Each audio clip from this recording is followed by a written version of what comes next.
passe en plein centre. Et Dobesch s'immobilise. Dobesch qui demandait un dégagement refusé.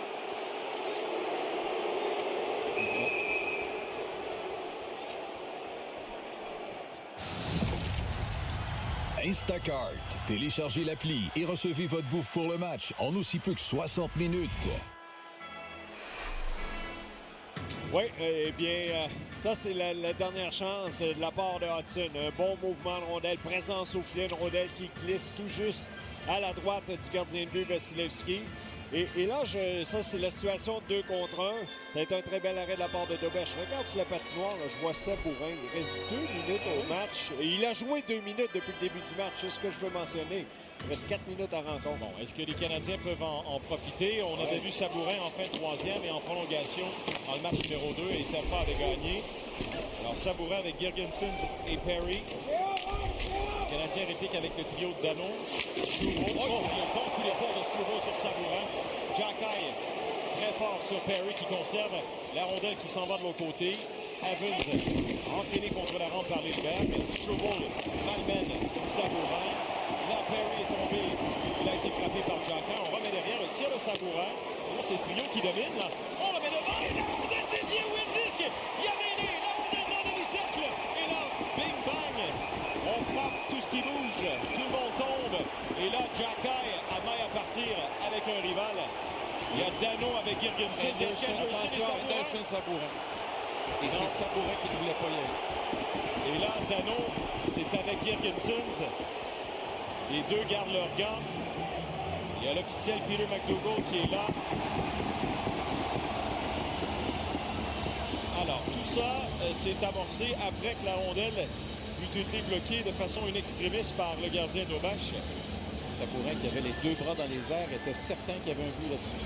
Oui, et la discussion Anderson-Sabourin se poursuit. Sabourin qui dit « OK, je suis prêt. » Ouais.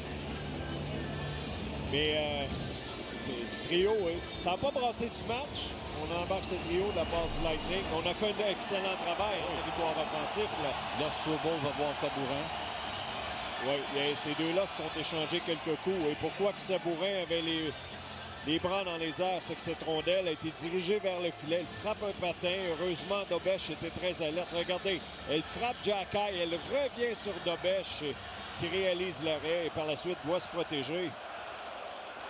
C'est dangereux ces situations. Les patins, il n'y a pas de protection pour le gardien de but. Bon, toute une reprise. Là, on tente de déterminer. Est-ce qu'il va y avoir des pénalités? Et là, Sabourin, Jacky, ça continue. Il y a Girgensons au banc des pénalités. Oui. Et il y en a un autre, là. Tout le monde est debout devant le banc des pénalités. Je pense que c'est Lillberg. Ouais, Lillberg et Girgensons qui sont là. Oui, la porte est ouverte du côté des Canadiens. Certainement qu'il y a quelqu'un qui va s'y amener. Peut-être Dano. Oui, ce serait logique, en effet, que Dano... Oui, et Dano a le nez ensanglanté, hein, messieurs. Il est au banc de l'équipe présentement avec le soigneur. Ouais. Donc, le nez ensanglanté présentement. Ceci explique donc son absence du banc.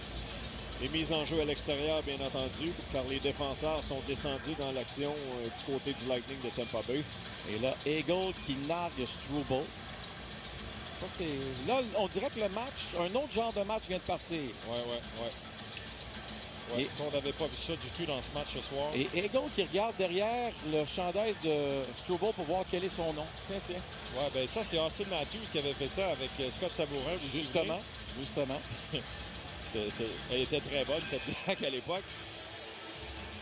Bon, Chris Rooney s'en va au banc des Canadiens, Renaud, pour donner les détails des infractions. Je ne peux pas croire qu'il va seulement y avoir 2 joueurs du Lightning. Oui.